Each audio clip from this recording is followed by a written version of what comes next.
Hello friends, আজ বানাবো লোটে মাছের ললিপপ। হ্যাঁ, শুনে অবাক লাগছে তো? চিকেন ললিপপ হয়, পটাটো ললিপপ হয়, লোটে মাছের ললিপপ হয় নাকি? হ্যাঁ হয়। দেখো, ভিডিওর পদ্ধতি অনুসরণ করে ঝটপট বাড়িতে বানিয়ে ফেলো লোটে মাছের ললিপপ। এতে লোটে মাছটাকে টুকরো টুকরো করে কেটে নিয়ে তাতে রসুন কুচি, আদা কুচি, তারপরে তোমার কাঁচা লঙ্কা কুচি, ধনে পাতা কুচি যদি প্রয়োজন হয়, তার সঙ্গে একটু লবণ গুঁড়ো, হলুদ গুঁড়ো আর একটু মশলা গুঁড়ো ভালো করে মিশিয়ে দিয়ে, পারলে একটু পাতিলেবুর রস দিতে পারো, তাতে গন্ধটা থাকবে না। ভালো করে মিশিয়ে নেবে টুকরোগুলোতে। এরপরে একটু চিজ নেবে, সেটাকে স্কোয়ার করে কিউব করে কেটে নেবে।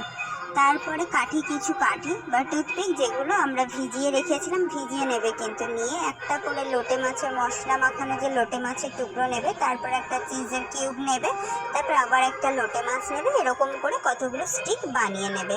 নেওয়ার পরে ভিডিওর পদ্ধতি অনুসরণ করে ফ্রাই করে নিয়ে খুব সহজে বাড়িতে বানিয়ে ফেলুন লোটে মাছের ললিপপ। আর বাইরে একটু সাউন্ড হচ্ছে, মাইক বাজছে, পাশে একটু পুজো হচ্ছে, সেটাকে তোমরা অ্যাভয়েড করো। টাটা, বাই, ভালো থেকো, থ্যাংক ইউ।